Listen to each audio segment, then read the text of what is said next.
El tema de hoy es el libro por antonomasia que desata pues las celebraciones que estamos viviendo. A lo largo del año hay varias celebraciones que de alguna u otra manera vienen inspiradas en la Biblia.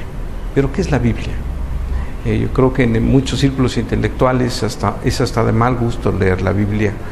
Y como diría el escritor Samuel Escobar, hablando de Cristo, que era el gran conocido, pero al mismo tiempo el gran desconocido en América Latina.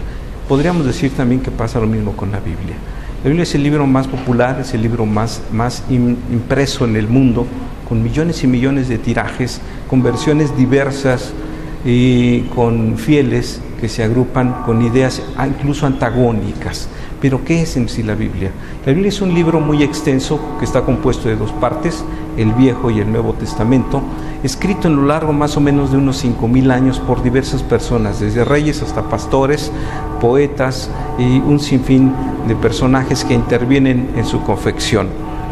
Y lo interesante es que de una u otra manera la Biblia tiene una enorme influencia en la literatura. Hay grandes historias que están allí y que de alguna manera han tocado la imaginación de los escritores. Por ejemplo, podríamos hablar de Jonás y la ballena, que se ha vuelto prácticamente un arquetipo.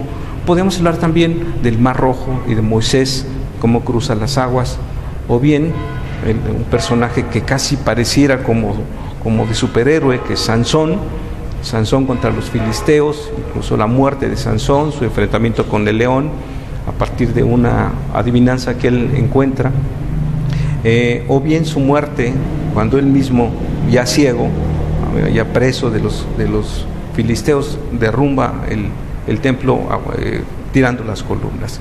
Y así podemos encontrar una serie de historias interesantes. O bien libros, por ejemplo, hablando de poesía, tenemos el libro de los Salmos o el Cantar de los Cantares, que es un bellísimo poema de amor de principio a fin. O bien filosofía, como el libro del Eclesiastés, que este libro, alguna vez una amiga me decía que tenía una serie de dudas existenciales y de algunos problemas conceptuales, y les recomendé leer este libro. Al principio me vio con recelo y dijo: ¿por qué quieres que lea la Biblia? Tú lee este libro. Lo leyó y me dice: me pareció tan actual, a pesar que tiene más de unos 5,000 años de haber sido escrito, y le pareció tan novedoso, tan actual hacia los problemas de desconcierto del ser humano. Los evangelios, por otra parte, o las cartas paulinas, revelan con mucha exactitud formas de vida.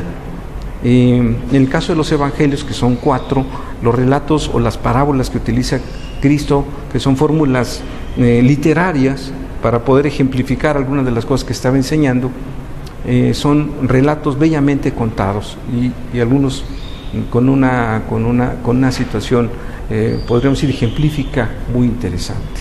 En fin, podemos decir que la Biblia, creamos o no en ella, lo veamos como un libro sagrado, o que simple literatura, o incluso como una fuente histórica o arqueológica, es un libro lleno de riquezas que yo creo que para quien se dedique a escribir o quien quiere ampliar sus conocimientos, eso es un libro muy rico. Es la recomendación de esta noche de Navidad.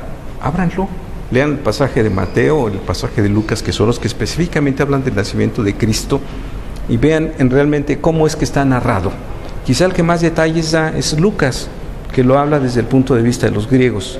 Mateo es mucho más breve y más bien se va a elementos previos al nacimiento de Cristo, que es la llegada del ángel cuando le anuncia a María que va a tener un hijo. Estos dos relatos que están en estos dos evangelios, no en los demás evangelios, ni Marcos ni Juan lo tocan, son muy breves y son fáciles de leer. Sería muy interesante que fuéramos a las raíces de esto que después ha estado lleno de imaginación, y a veces el relato original ha quedado en segundo o en tercer término. Soy Jeremías Ramírez.